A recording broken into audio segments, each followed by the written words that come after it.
Testando. Você liga aí, Sérgio? Testando. Testando. Agora melhorou. Boa tarde a todos. Bem-vindos à nossa casa, né? Mais uma palestra e passe. Hoje é a nossa irmã Margarete Magalhães que vai fazer a palestra. Eu vou ler a mensagem para nós. Mensagem de número 93 do livro Sempre Melhor, José Carlos de Luca. Muitas vezes nosso melhor amigo se afasta na hora em que mais precisamos. Mas Jesus continua conosco. Às vezes nossos amigos se ausentam quando tropeçamos. E de amigos passam a ser nossos inimigos. Mas Jesus não vira a cara para nós quando caímos. Ao contrário, Ele permanece ao nosso lado e nos estende a mão para nos levantar. Nossos amigos muitas vezes mudam de humor em relação a nós, mas Jesus continua nos amando imperturbavelmente. Nossos amigos mudam de tempos em tempos, porém Jesus nos oferece sua amizade sem prazo de validade. Então, se temos um amigo fiel e constante, não poderemos dizer que estamos abandonados. Jesus nos conhece pelo nome, sabe quem somos e aquilo de que precisamos. Você tem algum amigo disposto a morrer por você? Provavelmente não. Mas Jesus já fez isso por nós. Por isso, Cristo é o nosso amigo nas horas difíceis e se acha ao nosso lado, inspirando-nos os caminhos que deveremos seguir para a solução de nossos conflitos. Pura verdade, não é? Quando a gente é pequeno, os nossos pais falam assim, amigo é a sua mãe e seu pai, né? E claro, e continuam sendo nossos amigos eternamente, né? Mas com certeza Deus é o nosso amigo incansável, né? Nosso melhor amigo de todas as horas. É aquele que nunca vai se afastar de nós, né? E lembrando a vocês que a nossa casa continua, né? Com as campanhas para o enxoval dos bebês. Quem quiser colaborar com os itens, mantinha, pagão, mijão, macacãozinho, né? Fralda descartável. É só trazer e entregar na recepção. E falar que é para ajudar a compor o enxoval dos bebês. A casa está fornecendo por mês cerca de 10 enxovais. Fornecia mais. Mas cada vez está mais difícil de conseguir doação, né? De roupa de bebê, de coisas de bebê. Então, quem puder auxiliar aí na confecção desses enxovais, né, é muito bem-vindo, porque aí a casa ajuda essas mães, e eu sempre digo, são mães na faixa dos 15 anos, 16 anos, né? 17 anos. São mães jovens. Às vezes a única coisa que elas têm é esse enxoval que a casa dá. Não tem mais nada, né? Ainda vai conseguir alguma coisa. Então auxilia muito essas jovens mães. E nós não podemos julgar, né? Porque como nós somos reencarnacionistas, nós sabemos que nada é por acaso. Se a criança está ali, é porque tem que vir. E se ela vem, é porque ela tem um propósito aqui na Terra. Então nós temos que auxiliar essas mães, essas jovens, né? E os nossos irmãos do Prato de Sopa, que diariamente estão aí, atendemos quase 200 irmãos, quase todos os dias eles estão aí, né? Eles tomam banho, recebem uma troca de roupa limpa, é feito o evangelho com eles, de 15 minutos, e eles recebem a refeição. Então, tudo que puder nos ajudar em relação a eles, material de limpeza, material de higiene, roupas, somente roupa de frio agora, nessa época do frio, né? Auxilia muito esses irmãos. A gente sabe que são muitos, não sabemos a história de nenhum deles, né? Todos têm a sua história, todos têm o porquê de estar ali na rua. Também não podemos julgar, nós só podemos auxiliar. Porque só Deus sabe porque eles chegaram até ali e o momento que eles vão sair. né? E cabe a nós poder auxiliar de alguma forma. Então vamos fazer a nossa prece, rogando ao nosso Mestre Jesus, que nos ampare, que nos proteja, que nos inspire, que nos envolva com o teu amor, com a tua paz, com a tua fé e com a tua luz. Mestre amado, fazei de cada um de nós um instrumento de sua paz, do seu amor e da sua misericórdia, por onde passarmos, que possamos levar alegria, entendimento e muita luz. Pai nosso que estais no céu, santificado seja o vosso nome. Venha a nós o vosso reino e seja feita a vossa vontade, assim na terra como nos céus. O pão nosso de cada dia nos dai hoje. Perdoai, Senhor, as nossas ofensas e ajudai-nos a perdoar aqueles que nos têm ofendido. E não nos deixeis cair em tentação, mas livrai-nos, Pai, de todos os males, que assim seja. Graças a Deus e graças a Jesus. Graças a Deus.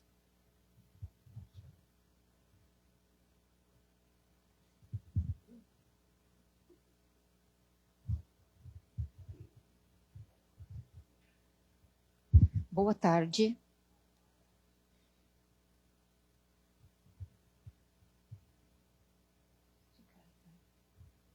Bom, hoje eu trouxe para as nossas reflexões o capítulo 3 do livro Nosso Lar. Todo mundo já leu Nosso Lar? Já, né? Que bom. Nosso Lar merece ser lido e merece ser estudado, porque ele é mais atual do que a gente possa imaginar. Então, o capítulo 3, que fala dessa oração coletiva. Então, eu vou narrar alguns trechos desse capítulo, vou colocar algumas imagens para a gente refletir o que representa essa oração coletiva realizada na colônia Nosso Lar.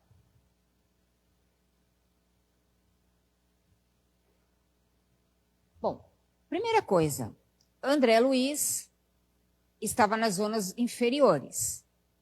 Então, o André Luiz tinha chegado lá no fundo do poço e, mentalmente, ele mudou a atitude dele e achou que existia um autor da vida. Então, quando ele passou a refletir sobre isso, ele foi socorrido das zonas inferiores. Quem o socorreu? O ministro Clarencio, que é um dos ministros de Nosso Lar. Então, o ministro Clarencio, com mais 2 auxiliares, foram até as zonas inferiores e recolheram o André Luiz a pedido da sua mãe, Dona Laura, que estava em esferas mais superiores e que vinha tentando interceder por ele. Só que a espiritualidade não viola o nosso livre-arbítrio. Então, esperou o momento que ele realmente mudou o padrão mental dele e fez uma oração. E aí ele foi socorrido, tá?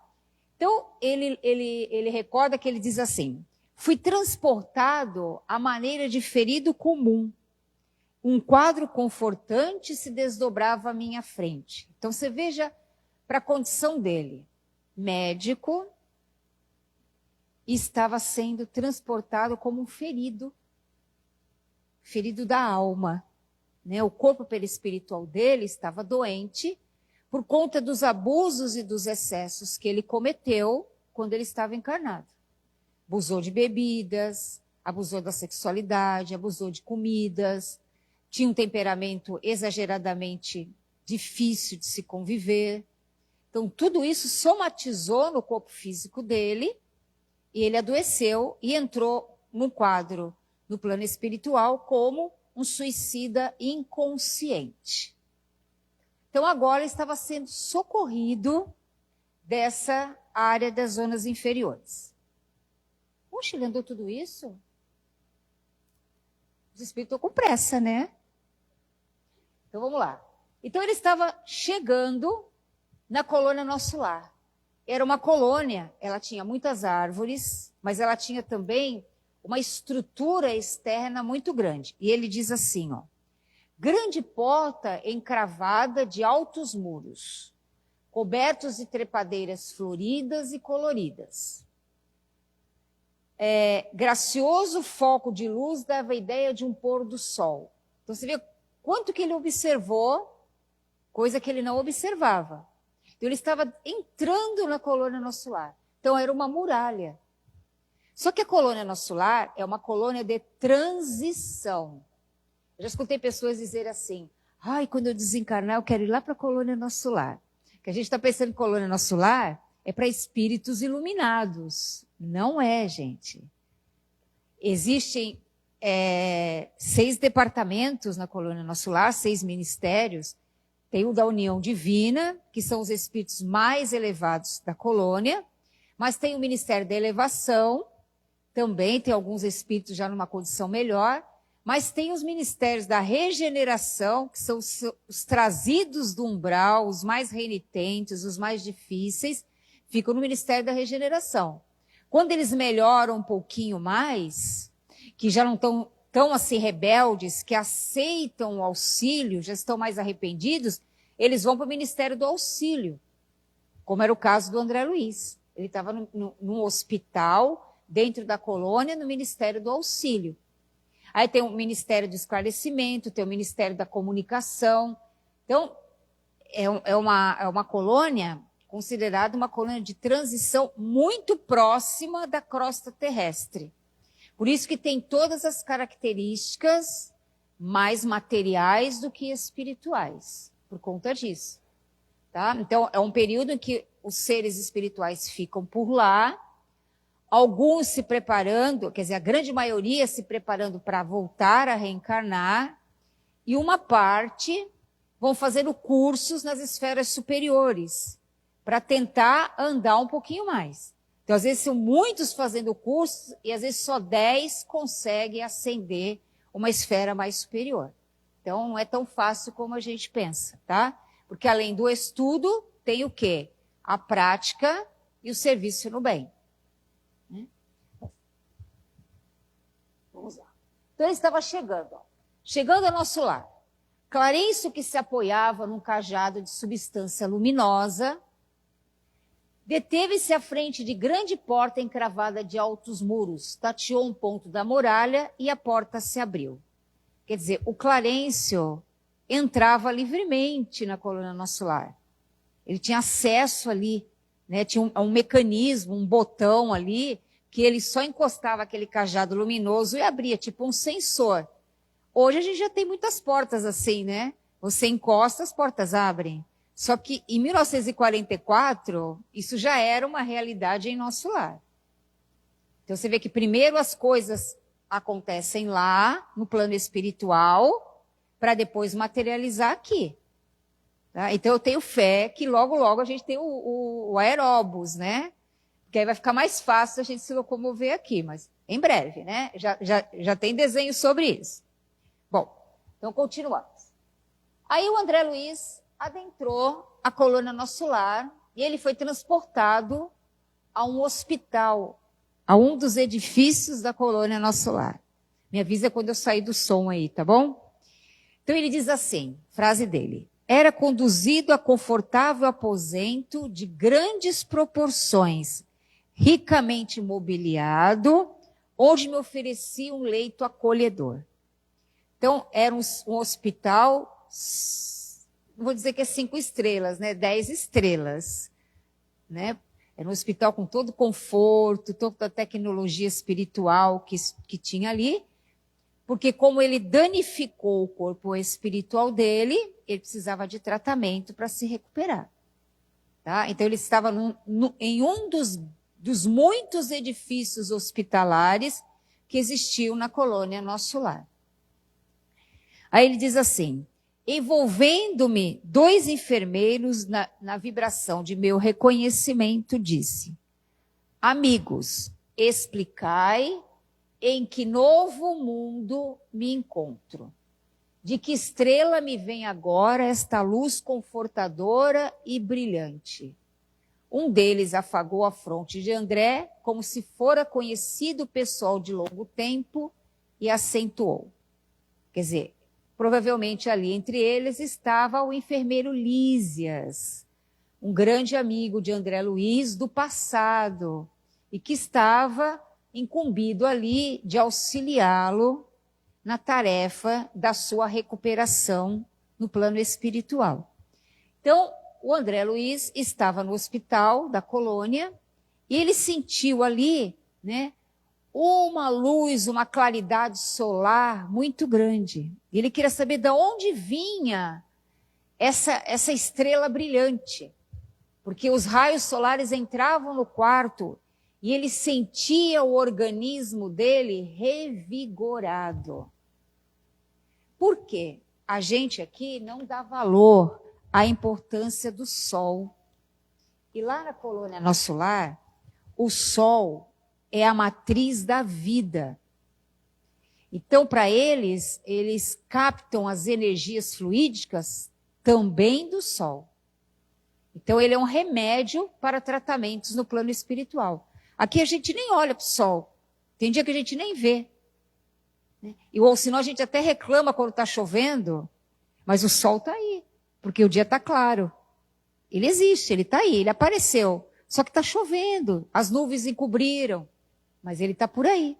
Então, o sol é vida, o sol é energia, é fluido vital direto da fonte. Por isso que os médicos, né, falam que a gente precisa tomar sol, né? E a gente acha que tomar sol é ficar lá, né, tostando que nem peixe, né, assando. Não é isso, gente, tá? É um outro respeito, uma outra significação que a gente tem para a energia solar. Tudo bem até aí, gente? Tá.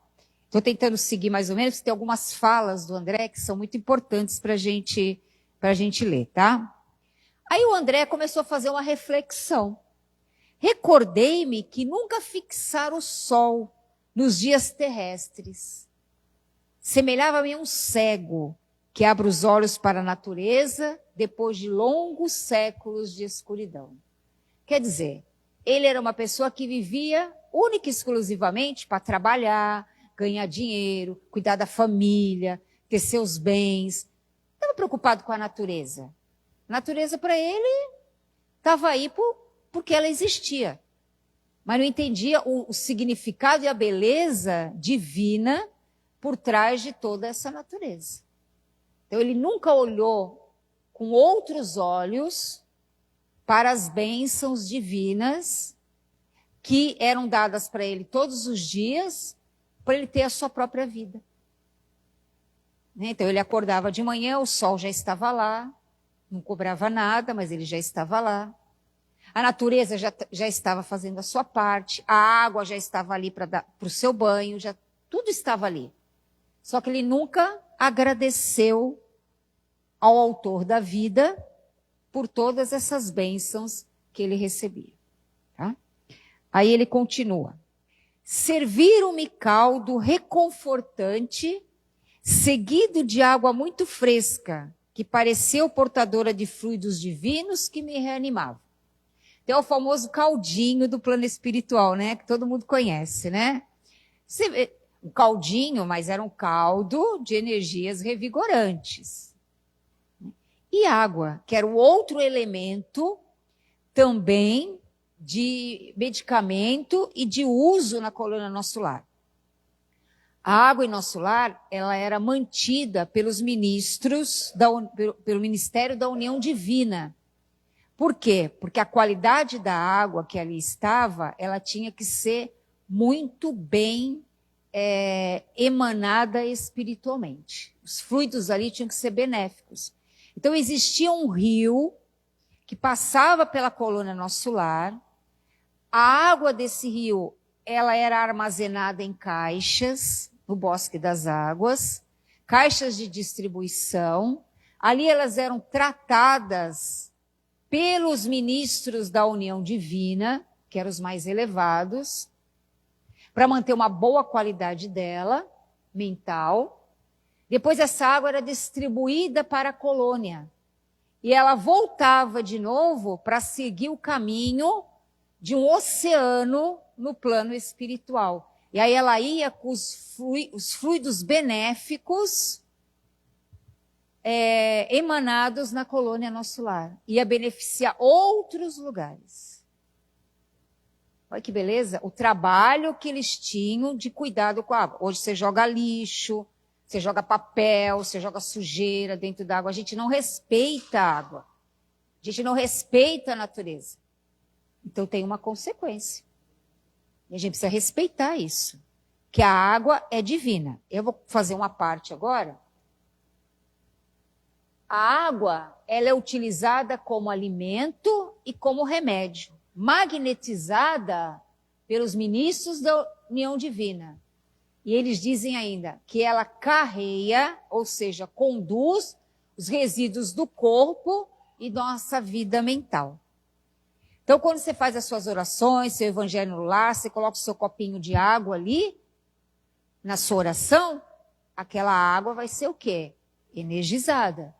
E você vai poder tomar com o seu medicamento. Não é só a água que é fluidificada e energizada aqui na casa espírita. Você pode fazer lá na sua casa. A água que entra no chuveiro da sua casa, nas torneiras do seu alimento, ela é fluido criador. Para nós aqui ela é líquida. Para a espiritualidade ela é fluida. Ela tem uma composição um pouco diferenciada.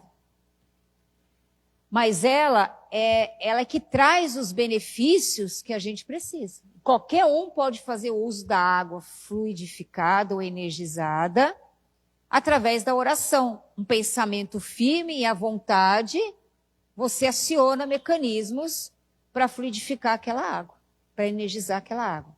E ela absorve as energias mentais nossas. Então, quando você está carregadinho, às vezes a gente diz que está, né? Ah, eu vou lá na casa espírita tomar um passo para ver se eu me limpo. Né? Como se passo fosse banho, né? Não é. Mas vamos entender que seja, tá? Mas quando você está tomando seu banhinho, você vai lá, fica debaixo do chuveirinho, você faz uma oração e pede para quê? Para que aquela água, que é uma água em movimento, ela retire todas as energias densas e pesadas que você acumulou. E que você fique só com aquilo que é seu. Você pode colocar um copo de água, às vezes na sua mesa de trabalho, no escritório, para que aquela água absorva as energias daquele ambiente. Depois você joga fora, na água corrente, e agradeça pelas bênçãos que ela fez. Então, a água é um dos instrumentos, é a base de tudo. É um dos instrumentos mais poderosos que a gente tem. Aliada a um bom pensamento e à vontade firme. Ok? Bom, então vamos lá. Então, diz Emmanuel, a água é um dos corpos mais simples e receptivos da Terra. Disponível para qualquer um de nós. É só querer fazer. Ok? Bom, a água, disse Lísias em nosso lar. Lísias era o enfermeiro que estava cuidando de André Luiz. A água, como fluido criador, absorve em cada lar as características mentais de seus moradores. Tá? Isso é profundo. Então, o seu lar, a mobília da sua casa, o alimento que você consome na sua casa, tudo que tem na sua casa, ele tem as características mentais das pessoas que moram lá. Por que a importância do evangelho no lar? Para a gente estar harmonizando o ambiente em nível espiritual e em nível energético também. Por que às vezes as pessoas dizem assim, mudei de casa, entrou numa outra casa, é bom pintar, é bom lavar bem lavada a casa. Por quê? Para tirar as energias que estão ali. Às vezes fazer oração ali por um tempo, para mudar o padrão vibracional da casa. Porque aquela casa precisa ter uma mudança. São novos seres que estão entrando, nova energia que está entrando e tem que haver uma troca. E às vezes os seres que ficam ali, às vezes apegados a alguma coisa, eles não querem sair. Então tem que ter uma transformação. Às vezes casas de herança, não conseguem vender, não conseguem passar para frente. Se não entrar com oração nesses ambientes, muitas vezes dificulta. Tem espíritos ligados àquilo, achando que são donos daquilo e não querem sair de jeito nenhum. Acho que se alguém tirar a luz dali, eles vão ficar desabrigados, porque eles não entendem. Então, dificultam que as coisas fluam. Tudo bem até aí? Então, isso foi uma parte, tá? Vamos lá, continuando. Aí o André Luiz dizia assim: divina melodia penetrou o quarto adentro e atravessou-me o coração. Quer dizer, veja bem, ó, foi socorrido, recebeu aguinha, caldinho, luz solar, música, melodia harmoniosa, quer dizer, é um hospital 10 estrelas, né? Ele está recebendo tudo de bom ali, né? 10 estrelas aquele hospital. E de graça, né? E de graça ali, né? De graça. Então, ele estava ouvindo uma melodia, mas não era uma qualquer melodia musical. Era uma melodia que entrava na alma dele, no corpo perispiritual dele, e renovava a energia. Ele se sentia uma nova pessoa ali. Ele era estimulado, ele sentia um prazer enorme com aquela música. Aí nós temos uma questão do Livro dos Espíritos, que é 251, que diz assim: os espíritos são sensíveis à música.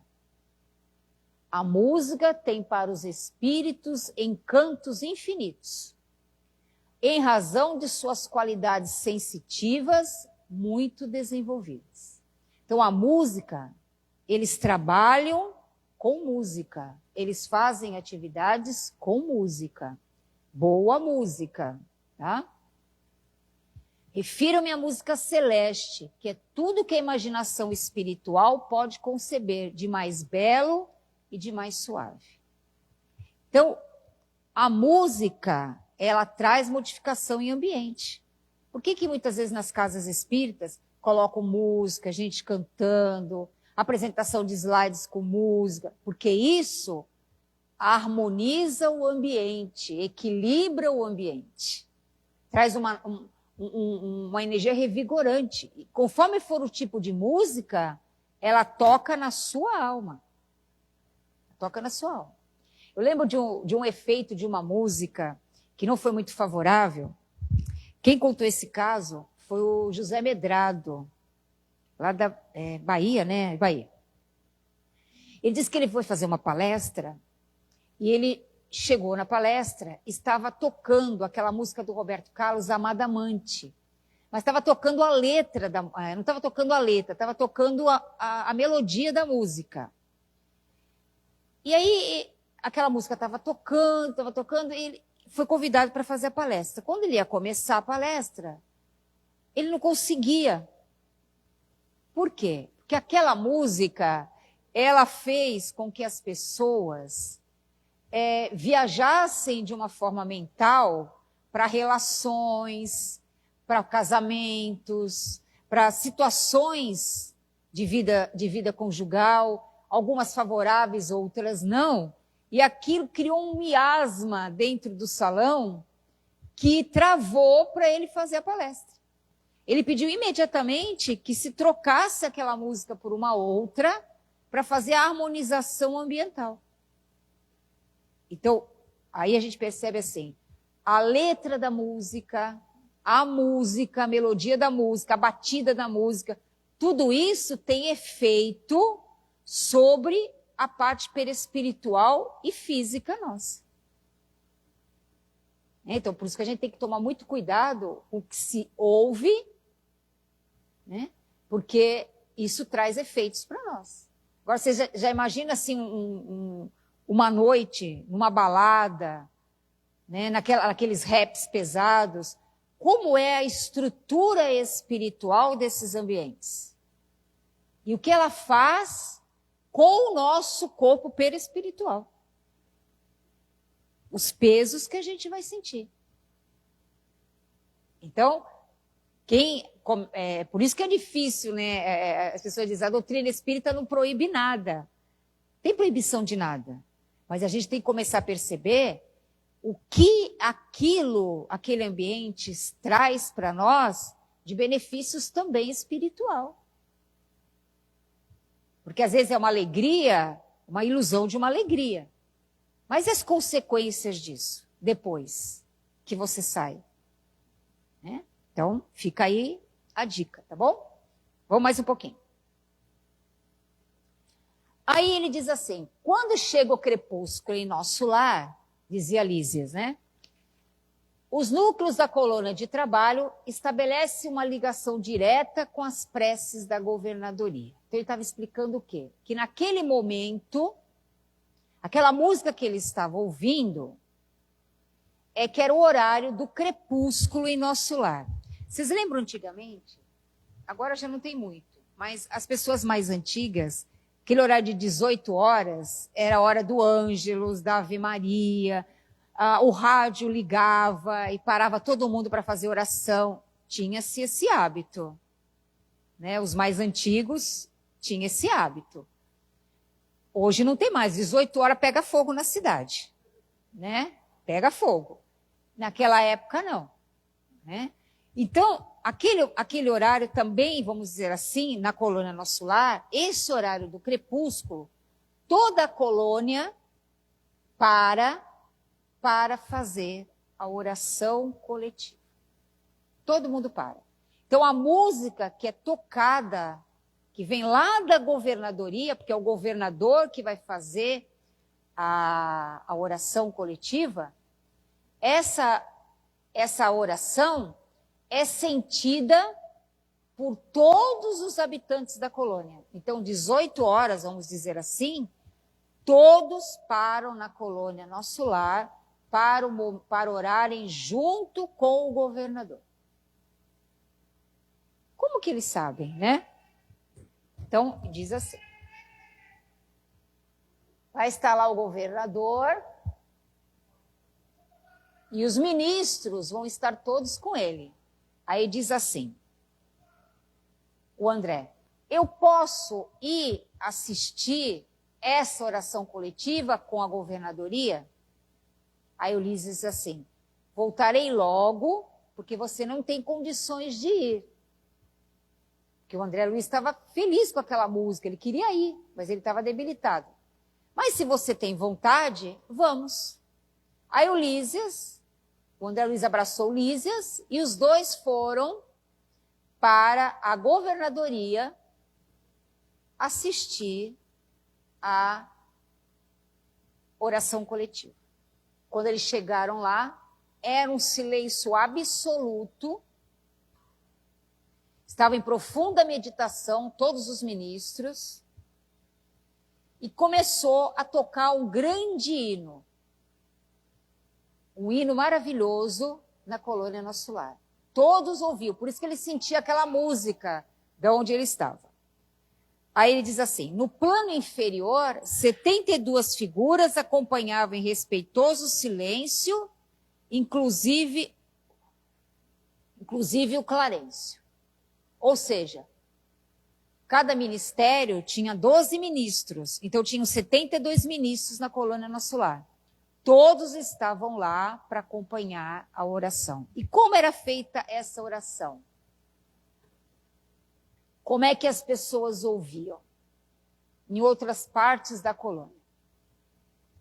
Audição e visão à distância. O que é isso hoje? Live. Tá?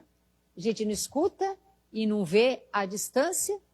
Quer dizer que em 1948, quando foi escrito o livro, já existia live no plano espiritual. Só não tinha aqui, mas lá já tinha. Então, por um sistema de televisão adiantado, hoje deve estar mais adiantado ainda, né? 1944, daqui a pouco vai fazer 100 anos, deve ter outro sistema já lá. A colônia assistiu uma live. Todo mundo via e ouvia a oração do governador de Nosso Lar. Olha que maravilha!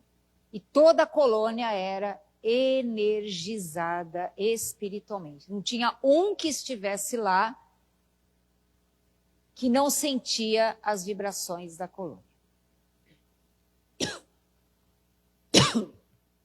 Vamos mudar aqui mais um pouquinho.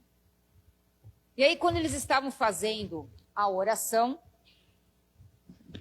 formou-se um grande coração azul de estrias douradas. As estrias douradas fica para a imaginação de vocês, tá? Porque não dá para produzir isso. Pelo menos eu não consegui, né? Então, o poder mental deles, com a força da oração, formava um grande coração azul, que toda a colônia via. E flores, pétalas de flores azuis, eram espalhadas por todos os lugares, fluidicamente. Então, você não conseguia pegar, você conseguia sentir e ver essas pétalas sendo emanadas e irradiadas para toda a colônia. Deve ser assim um ambiente que quem tiver doente curou-se, né? Porque é algo sublime que acontece ali. Então foi formando tudo isso. E André Luiz termina dizendo que ele saiu dali com o licor da esperança. Operava-se nele, naquele momento, uma grande transformação. Então ele estava revigorado. Foi uma das experiências mais maravilhosas que ele teve. E depois, quando ele recebeu alta do hospital onde ele estava, da Colônia Nosso Lar, que ele foi fazer residência na casa de Lísias, né? E que ele recebeu um cartãozinho para ele começar a trabalhar, fazer suas pesquisas, suas experiências, seus estudos. Lá na casa da mãe de Lísias, que também era Dona Laura, eles, no horário das 18 horas, também paravam, 18 horas entre tempos, né? Horário do crepúsculo, tá? Não sei se equivale a 18 horas também, mas é uma referência para nós. Eles paravam para fazer a oração.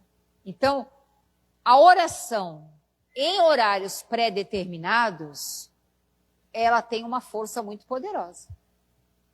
Porque a espiritualidade, ela vem para estar com você naquele momento. Eles também acabam assumindo um compromisso de estar com você naquele horário para a oração.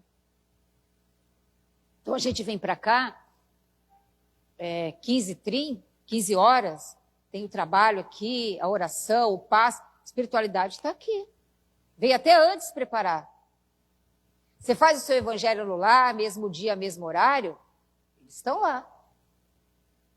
Você faz sua oração quando você levanta, e alguns horários determinados do dia, eles estão lá com você. O que você transforma em hábito, vai criando esse hábito também com o plano espiritual. Então, quando a gente vai orar, nós nunca estamos sozinhos. E a oração coletiva, ela tem uma força poderosa. Tem um dos livros também, eu acho que é o Mensageiros, que em tempos da guerra, da Segunda Guerra Mundial, existia um grupo que orava dentro da igreja. E que o facho de luz que subia desse grupo que orava era visto por eles que caminhavam pela espiritualidade, auxiliando nos postos de socorro. Essa luz, ela atingia lá e eles percebiam de onde vinha o ponto de luz. Agora, você imagina, se cada lar fizesse seu evangelho no lar, quantos pontos de luz nós já teríamos emanado para o planeta Terra? As guerras já teriam acabado. Porque a luz tem mais força do que as trevas. O problema é que nós não assumimos ainda a responsabilidade desse trabalho com Deus. Porque a mudança planetária, Não é divina, é nossa. A responsabilidade é nossa. Então nós temos que fazer a nossa parte aqui também. Ah, mas porque fulano não faz, ciclano não faz? Faz você. Deixe seu lar harmonizado. Porque mesmo com a oração, com a harmonia, as trevas tentam entrar ali. Tentam criar empecilhos. E a gente precisa ficar atento. Tá bom, gente? Então, essa era a mensagem do livro, que eu acho que é atualíssima hoje, né? As obras de André Luiz são atuais. Né? Atuais. Então, que a gente implante aí os nossos horários de oração dentro das nossas casas, né? Nos ambientes de trabalho. Ninguém vai convidar todo mundo para vir orar. Às vezes as pessoas professam outras religiões, mas vai lá no seu cantinho, 5 minutinhos, 3 minutinhos, está meio agitado o negócio, vai lá no banheiro, faz uma oração lá no banheiro, ninguém está vendo, importa. Ou mentalmente, e vai harmonizando e acalmando o ambiente. Vai fazendo a sua parte. Uma hora, as coisas mudam e as coisas se transformam para melhor. Tá bom? Que a paz de Jesus esteja com todos. Mais uma vez, muito obrigada aí pela paciência de me ouvir. E gratidão à espiritualidade, né? Com certeza.